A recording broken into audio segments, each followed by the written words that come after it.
Okay, welcome to my presentation about nanotechnology. Nanotechnology is a field of research that is concerned with extremely small things and buildings, materials, and devices on the nanoscale that impacts each inch of society. In a different sense, nanotechnology refers to the projected ability to construct items from the bottoms up using technique and tools being developed today to make complete high performance products. And nanotechnology is focuses on the nanoscale, which also is known as a nanometer, and a nanometer is 1 billionth of a meter. And many objects with dimensions under the order of 1 to 100 nanometers are looked at, and they are also known as nanoparticles. Nanoparticles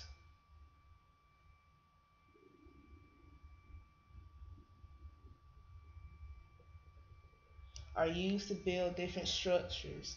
The atoms arrange themselves to create the materials.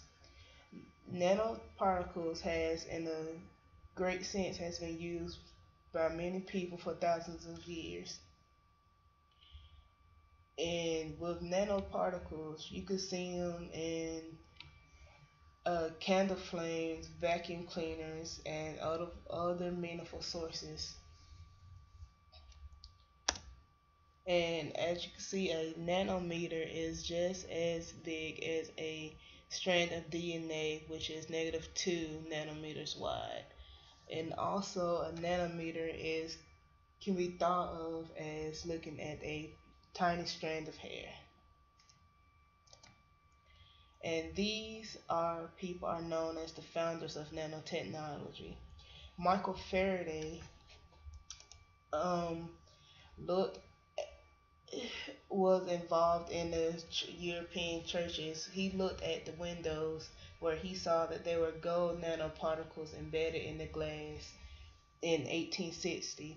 He also recognized that these particles uh, were looking bright in the glass of metallic gold or silver. Nanoparticle inclusions formed during the glass processing. And he stated that in one of his books. So he is now considered the first researcher into nanotechnology. And for the sake of it, he's being able to see those particles was the key to unlocking the nanoscaled world. And Richard Feynman, he was a physicist, and he was thought to have discovered the ideas and concepts behind nanotechnology in 1959 in his famous lecture titled "There is Plenty of Room at the Bottom." According to Feynman, nanotechnology was, in fact, a type of process in which scientists will be able to control individual atoms and molecules. He tested this theory by using a set of conventional sized robot arms to create a replica of themselves, and then using those replications to create an even smaller set until those replications created a molecular scale. And this was further known as the bottom up manufacturing technique, as mentioned earlier. And Eric Drexler, he pioneered the concept of nanotechnology in his first book, Engines of Creation, the coming of the coming era of nanotechnology. In that book, he introduced the concept of molecular nanotechnology and a tremendous impact of its promised capabilities on future generations. And molecular nanotechnology was sometimes called molecular manufacturing, and it is based on the ability to build complex structures atomically. And it is also associated with the concept of molecular assembly, a machine that can produce a desired structure using the principles of mechanosynthesis. It was later referred to a developed technology based on molecular machine systems. And nanotechnology has increased over the years. due to the creation of new devices that allow researchers to observe and change matter at the smallest level possible. This brought the two other founders of nanotechnology, Heinrich Rohrer and Gerd Bennig, excuse me, to build a scanning tunnel microscope which provided images of individual atoms on the surface in 1981. And this microscope showed three-dimensional images of a sample. In the scanning tunneling microscope, the surface structure is studied using a stylus that scans at a fixed distance. They received the Nobel Peace Prize in 1986 for this invention. That particular microscope is used today in the molecular sciences. Scientists and engineers are finding different ways to intentionally make materials at the nanoscale to take advantage of the nanotechnology available by using enhanced properties such as higher strengths of the microscope. In June 1999, Richard Smalley, who was one of the other people, he was a Nobel laureate in chemistry. He addressed to the U.S. House Committee on Science on the benefits of nanotechnology. He stated that the impact of nanotechnology on the health, wealth, and lives of people will be at least the equivalent of the combined influences of microelectronics, medical imaging, computer-aided engineering, and man-made polymers developed in this century. And last but not least, a Michael Rocco of the U.S. National Nanotechnology Initiative had described four generations of nanotechnology development. The current era is that of passive nanostructures, materials designed to perform one task. The second phase introduces active nanostructures for multitasking. And an example of that is drug delivery services and sensors.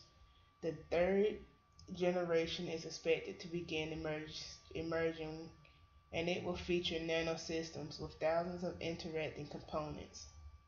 A few years later, the first integrated nanosystem functioning much like a mammalian cell with hierarchical systems within systems were expected to be developed. And he said that control and restructuring of matter at the nanoscale is a necessary element. And nanotechnology is used to create different things that has the potential to increase the efficiency of energy consumption, help clean the environment, and solve major health problems. And the benefit of nanotechnology is that it is possible to modify necessary properties at the nanoscale to achieve other specific properties. And for the help clean the environment, it can fix pollution problems, which may include water pollution, which is the use of nanotechnology can purify the polluted waters and make them safer to drink. And with the energy consumption, it is used to build better batteries that will make like certain objects such as computers or cell phones run better. and nanotechnology is used in building materials that will create many sturdy structures and army goods, such as weapons and protective uniforms for the soldiers. And using nanotechnologies, materials can effectively be made to be stronger, lighter, more durable, more reactive, more sheath-like, or better electrical conductors. For instance, nanoscales on baseball bats, tennis rackets, helmets, and car bumpers are all fixed by the use of nanotechnologies that make them stronger and last longer. Which for the tennis rackets and the helmets, they and the baseball bats, they protect the athletes who play sports or who are involved in many other sports activities.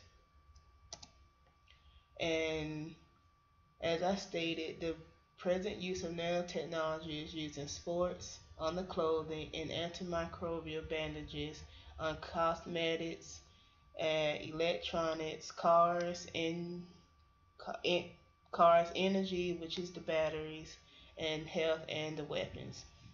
And for cosmetics, it's like nanotechnology was used in sunscreen that will help protect the skin from UV light from the sun, and without it being chalky on the skin, it allows that the skin to become smooth.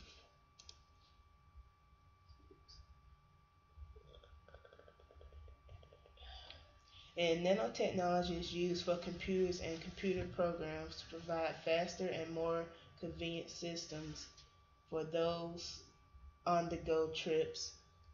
And because nanotechnology is in its advanced form, it will have a significant impact on almost all industries and all areas of society. And because of this is known, and nanotechnology is also known as the general purpose technology. Excuse me. It is said to be a massively increasing manufacturing production at significantly reduced costs. In products of nanotechnology,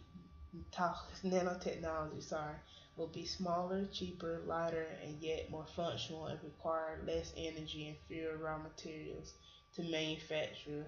And that is claimed by many nanotech advocates have said this. As stated earlier, nanotechnology is used in every dis- discipline of science and engineering. Most human cells, viruses, antibodies, and proteins have dimensions in the nanometer range. Many efforts have been made to utilize nanotechnology for healthcare. Nanotechnology is also used in developing countries to help treat disease and prevent some health issues. This is considered to be medical nanotechnology, which is also called nanomedicine.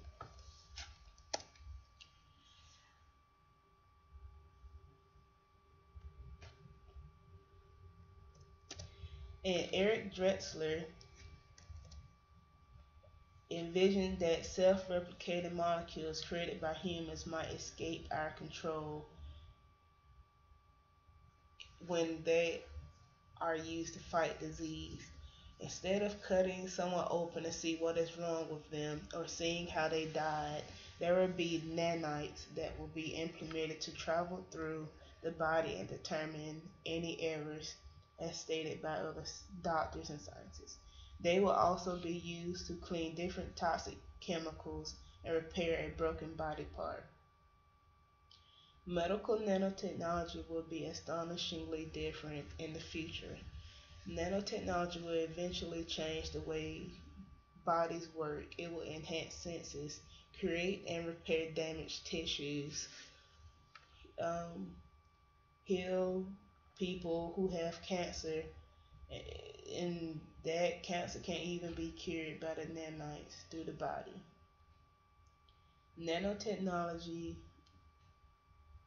devices are being developed to keep track of our daily changes in health related variables such as levels of glucose, carbon dioxide, and cholesterol, as stated in the introduction to nanotechnology online.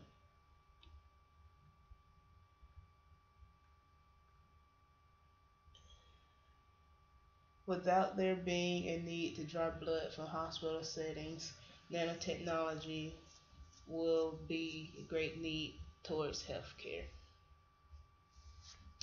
And the future use of nanotechnology will make human bodies healthier than they are now. In January of 2005, researchers at the U.S. Massachusetts Institute of Technologies used optical tweezers, and basically they are pairs of tiny glass beads that are brought together or moved apart using laser beams. And they use the optical tweezers to study the elasticity of red blood cells that are infected with the malaria parasite. And nanomedicine gives patients who are going through clinical outcomes to have a better opportunity for being an easy healthcare process and more affordable. Nanomedicine allows an advanced and more modified cure for many other diseases.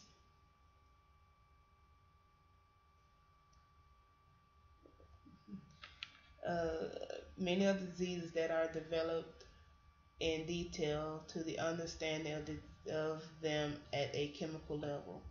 Because of this, nanomedicine has become a large industry.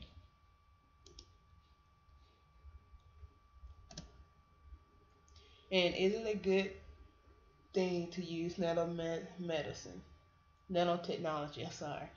And the use of nanotechnology introduces a new era of productivity and riches by means of increasing the usefulness of the products so they can last longer and perform better, which can save the consumer a lot of money. I mean, who wouldn't want to save,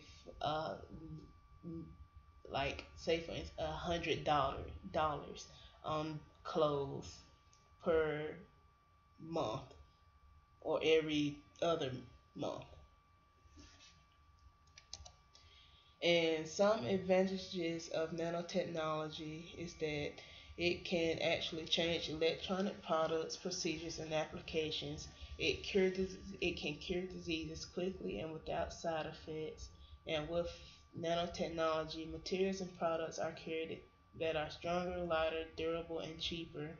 And computers becomes million times faster than they are now. Than they are now. See, that's a typo. Let me fix that.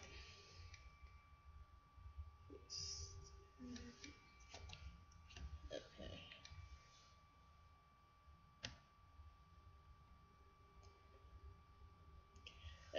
Okay, fix the typo. They are art now. And with advantages of nanotechnology, there comes disadvantages. And with the disadvantages, that many people will be out of jobs because nanotechnology will be taking over industries and farming. Because with the use of nanotechnology, because of products becoming more durable and stronger, it will limit the need for more of that product to be created. Say, for instance, the helmets or bumpers uh, with the with better bumpers or helmets, there come will hurt the car industry or those who manufacture in the making of helmets that will keep our heads safe or other um, athletic equipment. And weapons can be more accessible and destructive if nanotechnology comes into part of that. And with the weapons, they if other people like other nations such as our in our in ooh, other nations, they can use the weapons against us to create weapons of destruction and atomic weapons that could be easily hurt us in the long run.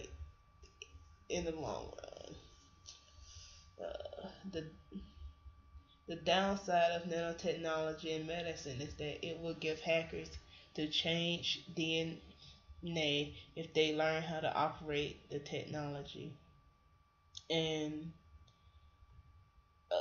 for the soldiers' uniforms, they um, if nanotechnology hurt get it is involved with the uniforms, then the uniforms will be tear proof, meaning that it will be less likely to rip while the soldiers are fighting. So that's not a really a disadvantage, it's more like an advantage. And back to the advantages. And with nanotechnology, it will change the armor that is used by the military. It will have nanotubes that are created on the nanoscale to protect the soldiers from by being more stronger and lighter than steel. This will allow the soldiers to perform their jobs at the best of their ability without having so much weight within the uniform. And the future uses of technology includes fueling cells that provide power for mobile phones and vehicles, fabrics coated to resist stains and scratch-proof surfaces of windows and other glass areas that will be protected by the nanomites, or not nanomites, by nanotechnology. And the clothing that people wear will become waterproof, stain-proof, fireproof, and is unable to tear, and color proof, meaning that as many times as you wash your clothes, the color will still remain in it. And for the stain proof, there with you there won't be a need to wash your clothes because the stains won't be in your clothes, which would make the color last. And this will decrease the chance of people buying clothes, and this can also lead to money being saved. Because I know myself, I spend over $100 every 2 months for clothes. So with the use of nanotechnology with clothing, that's be save money for me, and I could use that money to buy something that I will really need. And research into nanotechnology could progress faster than systems can be put in place to regulate its applications and their uses. And that's the end of my presentation.